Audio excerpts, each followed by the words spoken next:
Que le soleil se lève demain sur vous. Que vos femmes, vos enfants, vos parents soient bénis. Que vous viviez longtemps, mes frères et mes sœurs. Mais qu'est-ce que votre vie? Une fleur qui paraît pour un temps et qui demain sera fanée, foulée par les pieds des hommes.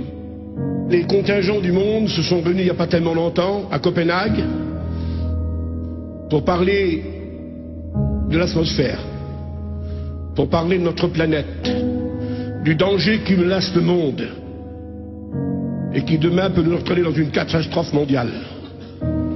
Et puis de cette conférence où les contingents du monde étaient réunis est sortie malheureusement une note négative et la conclusion fut la suivante: de toute façon, et je vous dis ce qui a été dit, de toute façon c'est trop tard. Le peu qu'on peut faire ne suffira pas pour enrayer la catastrophe qui vient.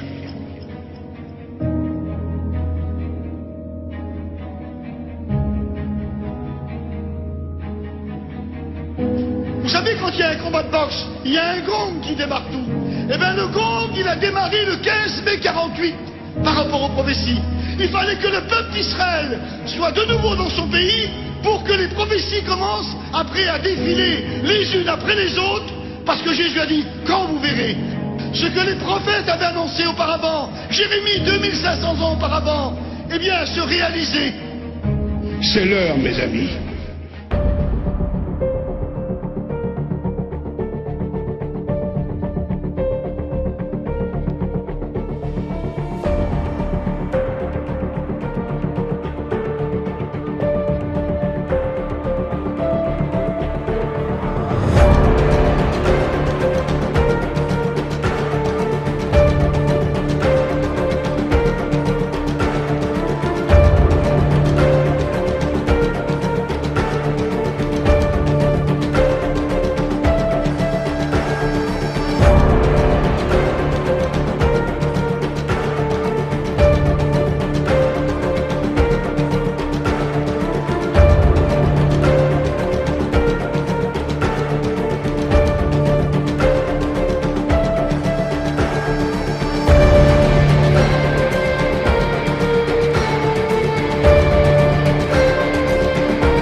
tous et à toutes et bienvenue sur ma chaîne La Brebis Galeuse. J'espère que vous allez tous et toutes bien.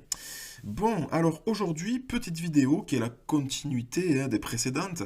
Et là, je vous préviens d'avance, ça va partir un peu dans tous les sens. Alors, restez bien attentifs.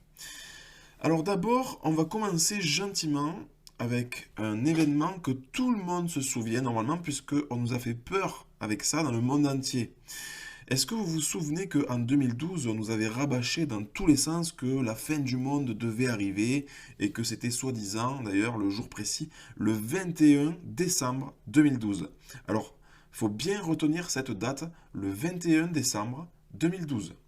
Alors en fait, le vrai truc, c'était que cette date, selon le calendrier Maya, annonçait non pas la fin du monde, mais le début d'une nouvelle ère.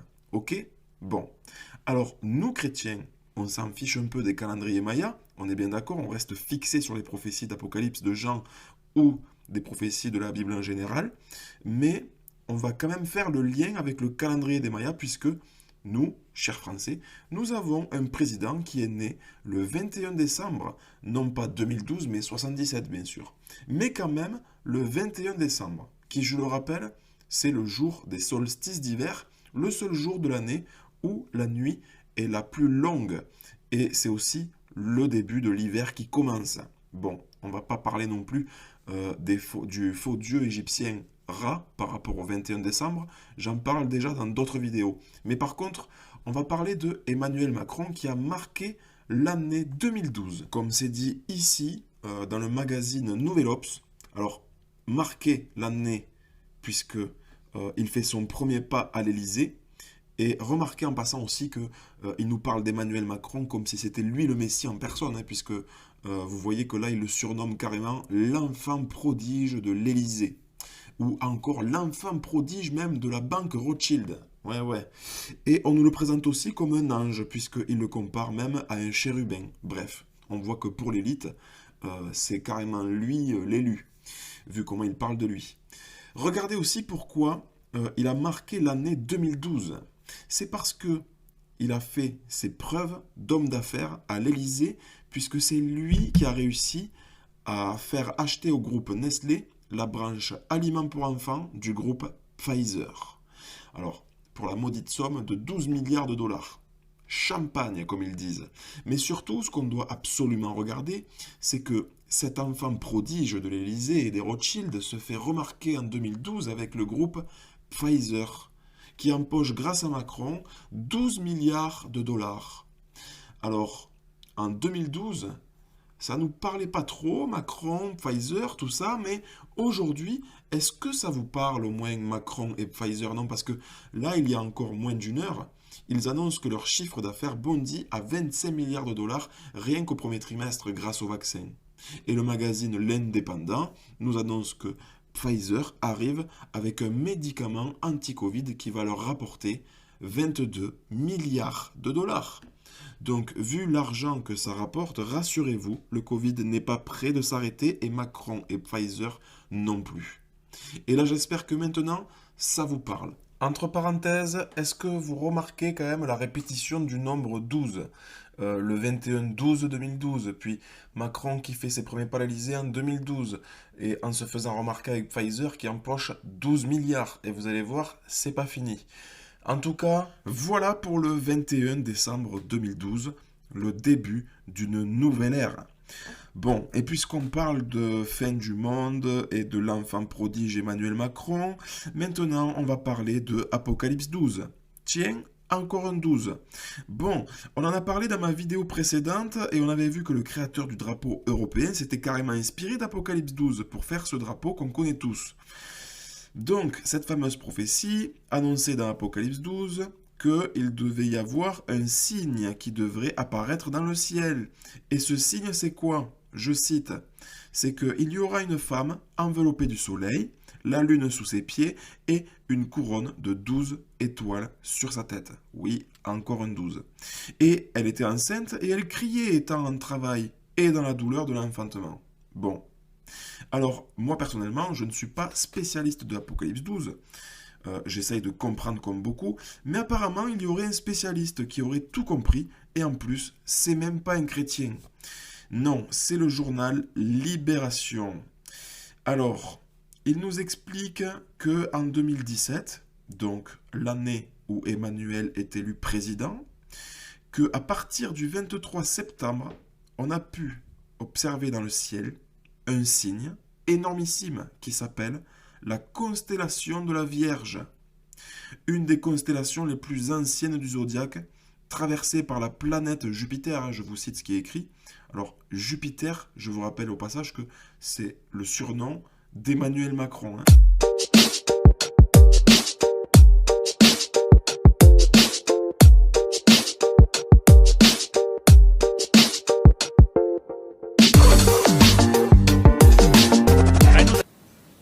Emmanuel Macron is Jupiter. Emmanuel Macron is Jupiter. Avec la Lune sous ses pieds, le Soleil sur son épaule gauche et au-dessus d'elle, un alignement de 9 étoiles et 3 planètes, ce qui fait 12. Bon, je crois que niveau signe dans le ciel, là, on ne peut pas faire mieux, franchement. Mais écoutez aussi ce qu'ils soulignent. En plus, oui, vous allez voir, ils sont taquins. Ainsi, la planète Jupiter, c'est le Christ, aussi appelé l'Emmanuel, comme un certain président. Tout s'explique. Voilà ce qu'ils nous disent dans Libération. C'est incroyable. Alors, dans l'article, il nous précise quand même que cet événement est déjà arrivé dans le temps, mais que cette fois-ci, c'est la bonne. Écoutez, je cite. Cette fois-ci, c'est la bonne, et tous les signes parlent. D'ailleurs, dans Apocalypse, la vision de la femme suit immédiatement le récit des 7 trompettes qui font déferler les maux sur la terre. Épidémie, donc Covid-19, famine, il suffit de regarder un petit peu partout dans le monde, guerre, on y est en plein, typhon et tremblement de terre. Voilà, et tout ça dans un article écrit en 2017, donc bien avant l'épidémie en fait du Covid. Donc c'est quand même énorme, et puis ça nous montre aussi en même temps que ces gens-là, qui tiennent les médias, la politique, etc., sont bien au courant des prophéties et de tout ce qui se passe actuellement. Voici quand même un petit signe aussi qui apparaît en 2017, ou je devrais dire plutôt une première trompette, avec Monsieur Trump, qui a été élu président en 2017, et qui veut dire en français « trompette ». Je pense que c'est un signe à prendre en considération. Après, chacun fait comme il veut. Voilà, je sais pas trop ce que vous en pensez de tout ça, mais bon, en tout cas, on peut pas dire que la prophétie d'Apocalypse 12 ne s'est pas réalisée. La preuve est là, sous nos yeux. Ça s'est passé en 2017 avec la constellation de la Vierge qui restitue tout le verset. Et en plus, on voit que la planète Jupiter, qui représente le Christ, aussi dit l'Emmanuel, n'est pas dans le ventre de la Vierge, mais bien mise au monde, comme vous pouvez le constater. Et en 2017, Macron, Emmanuel, alias Jupiter, devient président. Incroyable mais vrai. Et je vous rappelle que le drapeau européen est exactement tiré de cette prophétie d'Apocalypse 12, et qu'aujourd'hui, Emmanuel Macron est président de l'Europe. C'est quand même gros. Bon, maintenant, on va aller jeter un petit coup d'œil sur la campagne d'Emmanuel Macron, qui, comme je vous l'ai montré dans ma vidéo précédente, était pleine de signes, comme par exemple son slogan pour sa campagne présidentielle qui s'intitule « Emmanuel Macron avec vous », alors qu'on sait que Emmanuel veut dire en hébreu « Dieu avec nous », ce qui montre à travers ce slogan qu'il se prend clairement pour Dieu. Et comme ça ne suffisait pas, bien sûr, il y avait autre chose à relever, qui montre encore qu'il se prend pour Dieu. Alors moi je m'étais juste arrêté à son slogan en première page, hein. J'avais même pas pris la peine de regarder à l'intérieur tellement c'était gros. Et ce fut une erreur. Et comme il faut rendre à César ce qui appartient à César, parce que là quand même pour une fois c'est pas moi qui l'ai remarqué, c'est Léa, la petite sœur d'André de la chaîne Le Salut en Jésus-Christ, que je salue et que je remercie. Regardez son super programme. Alors si vous voulez voir ce qui se passe en fait, on sait que Dieu nous a apporté les 10 commandements. Bon, eh bien, Emmanuel, avec nous tous, lui, nous a apporté les 10 raisons de voter pour lui, avec les 10 projets de son super programme que personne ne veut, bien sûr. Voilà, c'était le petit point qui manquait à Emmanuel pour comprendre qu'il va même jusqu'à mettre ses 10 commandements à lui. Donc, merci Léa pour ce petit détail supplémentaire très important, je trouve. Ensuite, ce qu'il ne fallait pas manquer, c'est qu'il commence à dire qu'il veut faire non pas un quinquennat, mais un septennat. Donc, 7 ans. Et on sait tous que le règne de l'Antéchrist doit durer 7 ans. C'est quand même dingue, je trouve, de tout faire pour que le côté obscur avance comme ça. Là, on a quand même le droit de se poser des questions. Est-ce que c'est lui l'Antéchrist? Est-ce qu'il prépare la venue de l'Antéchrist? Je pense que les deux sont possibles et je vous montrerai d'ailleurs juste après les points en commun entre Emmanuel Macron et l'Antéchrist décrit dans la Bible. Et vous verrez que c'est plutôt similaire. Bref, en tout cas, maintenant qu'Emmanuel est réélu, on va faire un tour de manège jusqu'en 2029. Et il y a des articles qui disent même jusqu'en 2034. Faites vos recherches, ils en parlent un peu partout dans les médias traditionnels, donc là, il n'y a pas de fake news. Bon, maintenant, on va regarder ce pur moment de bonheur. On va voir Macron célébrer la victoire de sa réélection. Oui, Emmanuel n'est pas mort, politiquement parlant, puisqu'il ressuscite. Et tout ça en période de Pâques en plus. Mais à part ça, tout va bien. Regardons et aussi écoutons. C'est parti.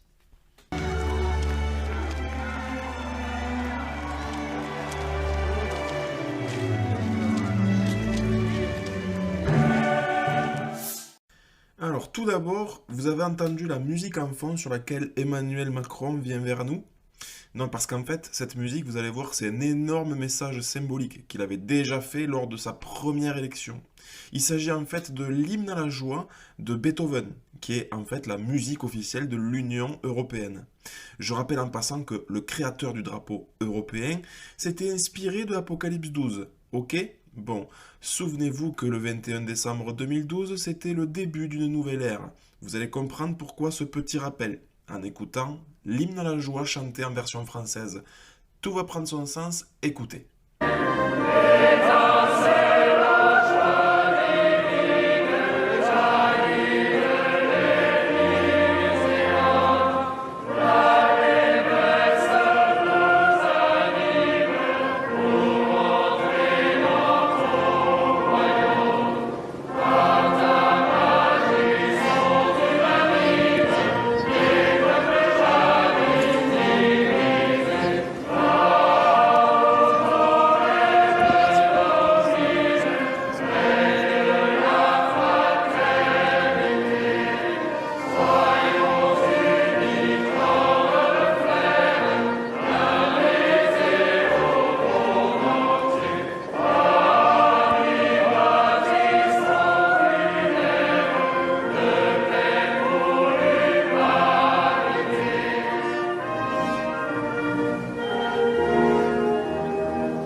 Bon, en fait, on pourrait faire une vidéo d'1 heure, rien qu'avec cette chanson de Beethoven, l'hymne à la joie, qui est l'hymne de l'Union européenne, bourré de signes et de symboles lucifériens, selon moi, qui voit le mal partout, bien sûr. Mais bon, je vais quand même vous la résumer un petit peu à ma sauce, cette chanson, sinon, c'est pas drôle. Vous allez comprendre, et je reprends leurs mots. Alors, cette chanson fait référence à une étincelle divine qui jaillit de l'Élysium, donc un être supérieur qui se trouve à l'Élysée, à Paris, et qui veut nous faire entrer dans son royaume. Alors, merci, c'est gentil, et qui, par sa magie, sont unanimes des peuples autrefois divisés. Donc, par la magie, il arrive à faire en sorte que tout le monde pense pareil, puisque la définition de unanime, c'est qui ont tous le même opinion et le même avis. Exemple, abracadabra, tous anti-Covid. Et paf, la magie opère et on pense tous la même chose. D'ailleurs, dois-je vous rappeler qui se cache derrière la magie, grâce à qui la magie opère. Bref. Ensuite, là où ton aile repose, règne la fraternité, soyons unis comme des frères d'un baiser au monde entier. Dois-je vous rappeler là aussi quel est le seul être sur Terre à avoir des ailes et qui fait en sorte que le monde entier soit uni autour de sa fraternité? Amis, bâtissons une ère de paix pour l'humanité. Donc là, ça y est, on y vient à cette nouvelle ère qui colle à la peau de notre cher président Emmanuel, mais pas n'importe quelle ère d'ailleurs, une ère de paix, alors qu'on sait que l'Antéchrist doit apporter la paix dans le monde. Voilà, et la nouvelle ère a été le mot-clé d'Emmanuel Macron pour sa réélection qui a circulé dans presque tous les médias. C'est d'ailleurs aussi le titre de l'extrait du discours de sa victoire, donc la vidéo que je vous mets en extrait là. Et il en parle aussi dans son discours aussi, écoutez. Cette ère nouvelle ne sera pas la continuité du quinquennat qui s'achève.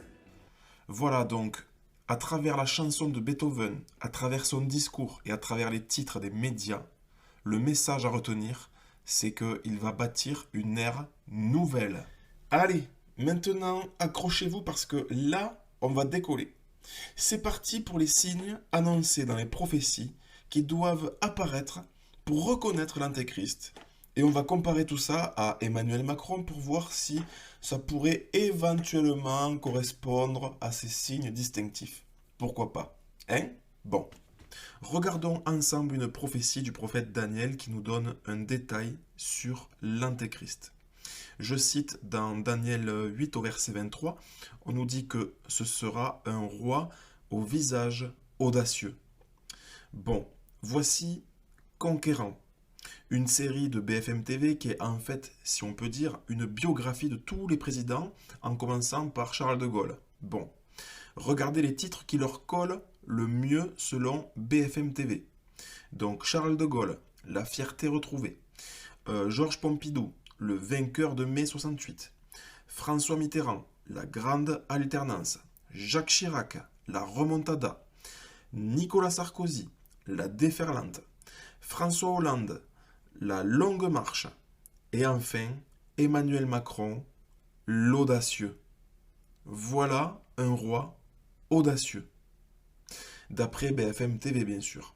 Mais regardez encore mieux Emmanuel Macron le jour de sa première élection présidentielle, donc le 7 mai 2017.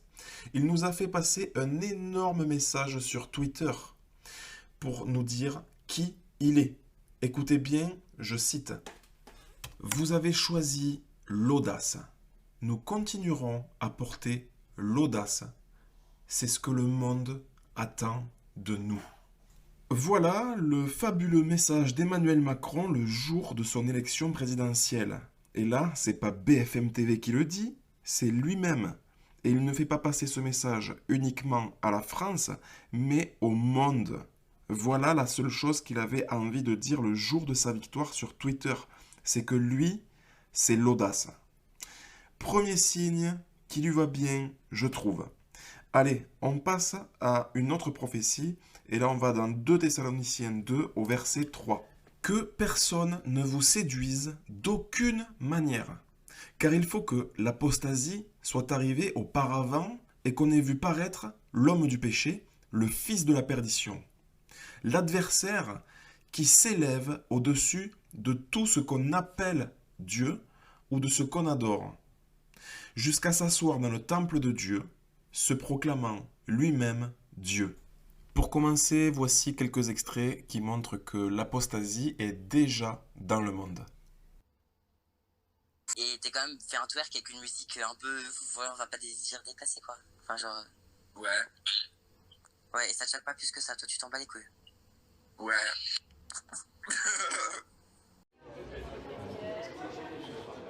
À Angers, devant la chapelle de la rue Cordel, des jeunes fidèles s'impatientent. Bonne soirée. Merci, bonne soirée. Mais en juger par leur tenue, pas sûr qu'ils soient là pour la messe de minuit.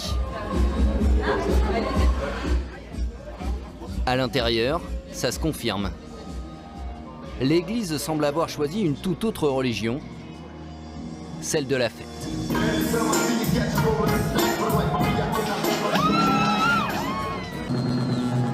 Dans cet ancien lieu sacré, finit l'eau bénite. C'est désormais la bière qui coule à flot. Les cierges font des étincelles. Et l'orgue a laissé la place à une cabine de DJ. Et Steve Savidan n'est pas le seul à avoir eu cette idée insolite. Logement, hôtel comme ici à Nantes, boutique en Allemagne et même un skatepark en Espagne. Les églises ont aujourd'hui une seconde vie. Un phénomène en pleine croissance. Chaque année en France, une quinzaine d'églises sont mises en vente. Et on en trouve même sur le Bon Coin. Car dans les campagnes, les églises se vident. Diocèses et mairies n'ont plus les moyens de les entretenir. Mais comment un lieu de culte peut-il se transformer? Ces bâtiments sont-ils de bonnes affaires pour les acquéreurs? Qui sont les nouveaux propriétaires d'églises? Voilà donc pour l'apostasie dans le monde. Maintenant, regardons l'homme du péché, le fils de la perdition, celui qui s'élève au-dessus de tout ce qu'on appelle Dieu. D'ailleurs, dans d'autres traductions, pour plus de précision, c'est dit contre tout ce qui est nommé Dieu ou contre tout ce qui est appelé Dieu. Alors, à ce niveau-là, lui, il bat tous les records puisque, comme on l'a vu déjà, il s'appelle Emmanuel, mais il rajoute « avec vous » pour nous dire que c'est lui le Messie. Et son surnom, c'est Jupiter.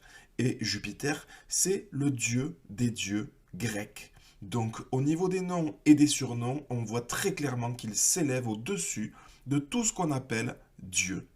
Bon, maintenant, je vais vous montrer un petit extrait d'un moment choc qui réunit deux signes de ce verset en 30 secondes. Donc, qu'on l'appelle avec un surnom qui s'élève au-dessus de tout ce qu'on appelle Dieu, et que en plus, c'est l'homme du péché absolu. Regardez. Et si Jupiter était descendu de son nuage le temps d'une soirée? Pour la fête de la musique hier, Emmanuel Macron avait transformé la cour de l'Élysée en dance floor géant.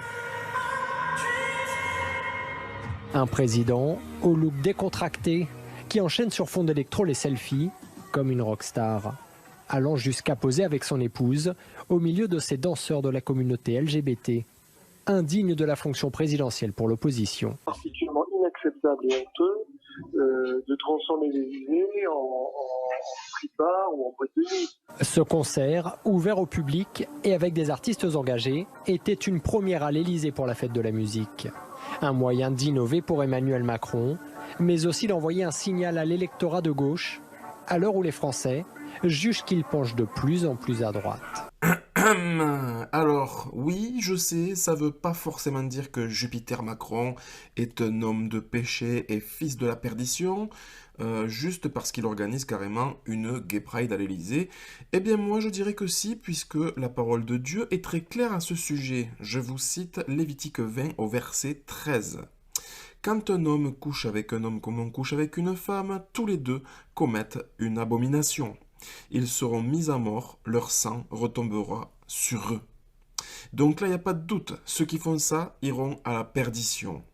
Et dans 1 Corinthiens 6, verset 10, « Ne vous y trompez pas, ni les impudiques, ni les idolâtres, ni les adultères, ni les efféminés, ni les infâmes n'hériteront le royaume de Dieu. » Mais si ces images ne vous suffisent pas, écoutez les dires de Jupiter. Alors oui, il y a en France plein de familles. Il y a des couples de même sexe et des couples de sexes différents. Il y a des filiations différentes. Et il y a beaucoup d'amour.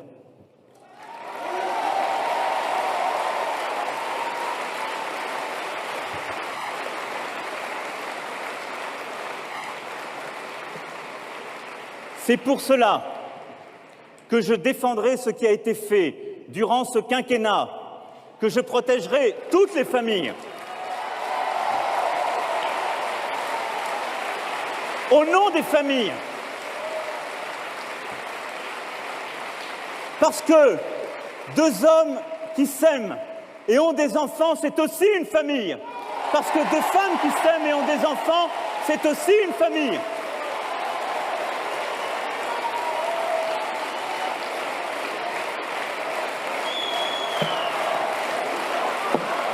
Et parce que leur reconnaître ce droit n'enlève rien à celles et ceux qui n'aiment pas cette idée, Cela ne vous enlève rien. C'est leur droit, enfin reconnu.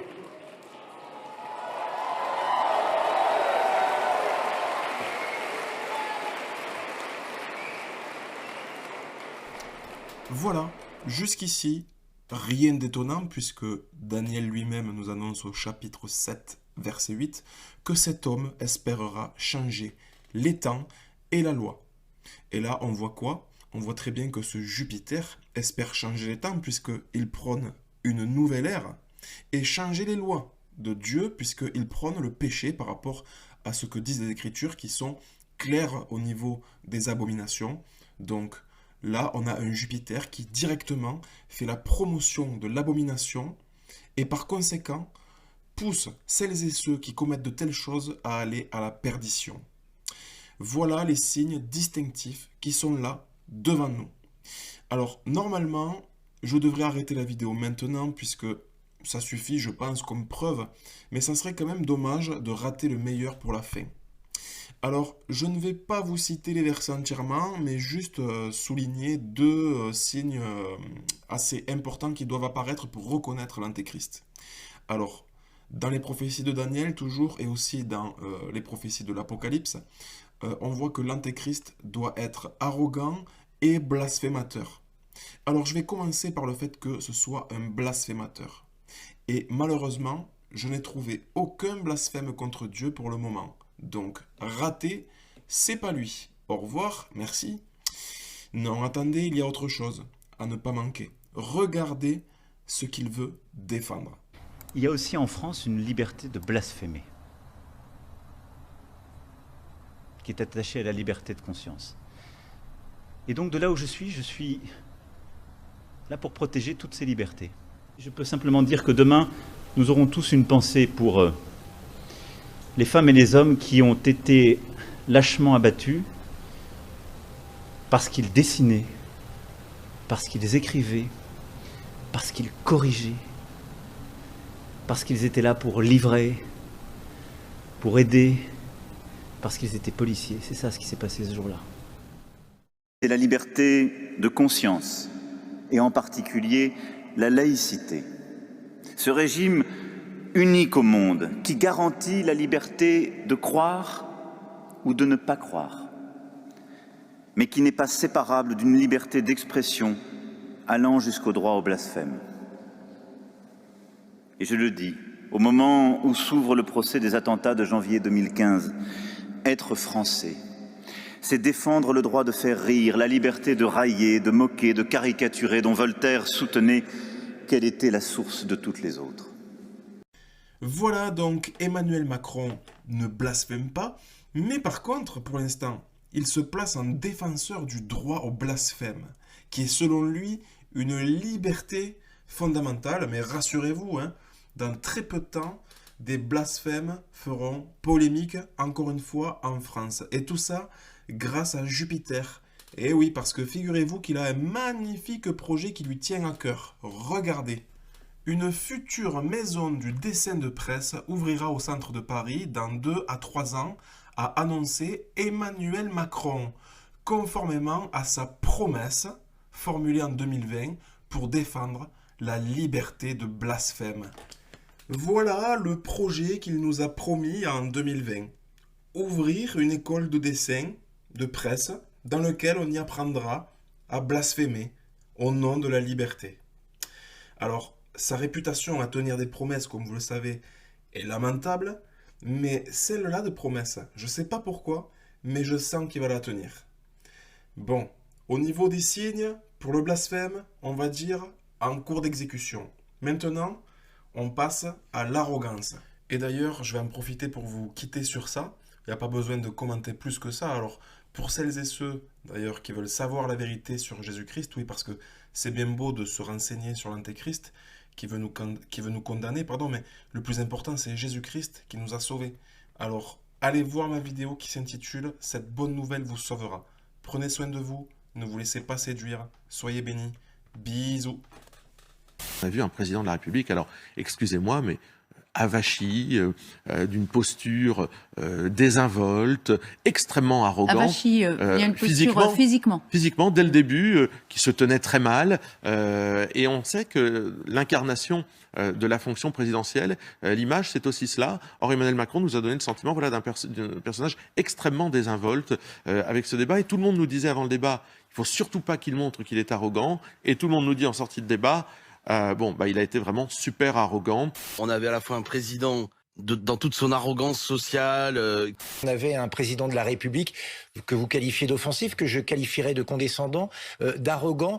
Sur la forme, j'ai trouvé Emmanuel Macron fidèle à lui-même, ce n'est pas une surprise, assez arrogant, assez méprisant, un ton professoral alors que... J'ai eu face à moi un Emmanuel Macron égal à lui-même, très méprisant, très arrogant, y compris dans sa posture. Ça n'a étonné, je crois, aucun Français qui eux-mêmes subissent cette arrogance et ce mépris. J'ai été très surpris par l'attitude d'Emmanuel Macron, une attitude que j'ai trouvée arrogante, méprisante. Par contre, lui très arrogant dans sa manière de parler, dans sa manière d'agir et d'être, tout simplement. Macron très arrogant, qui était plus là pour clasher, plutôt que de dire son programme, en fait, tout simplement, il était plus là pour la rabaisser qu'autre chose. Qu'elle s'est bien défendue et que Macron, il a vraiment eu une mauvaise attitude. Pour un président de la République, c'est pas digne. Emmanuel Macron, lui, vous l'avez trouvé comment? Agressif, arrogant, trop sûr de lui. Oui, c'est un procès qu'on lui fait tout le temps, le procès de l'arrogance. Moi, j'ai pas vu de l'arrogance chez Emmanuel Macron hier.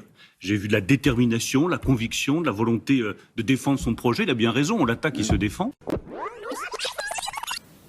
Emmanuel Macron is Jupiter.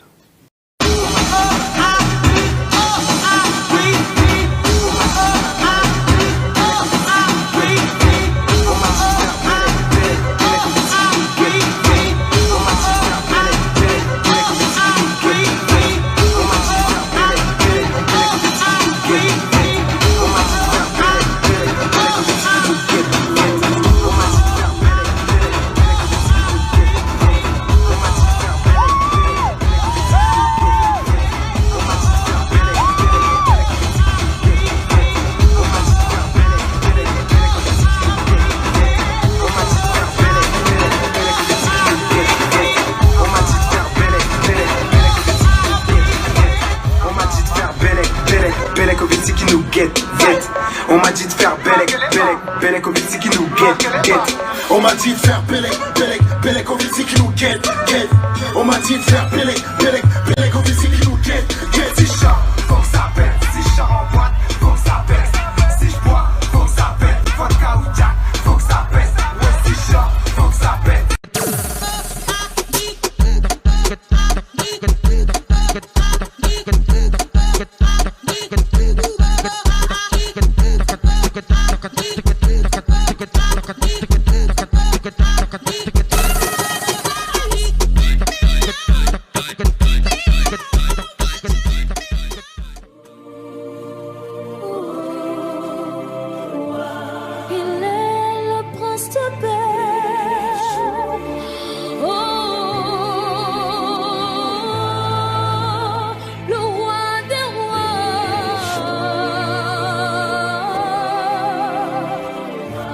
Le Seigneur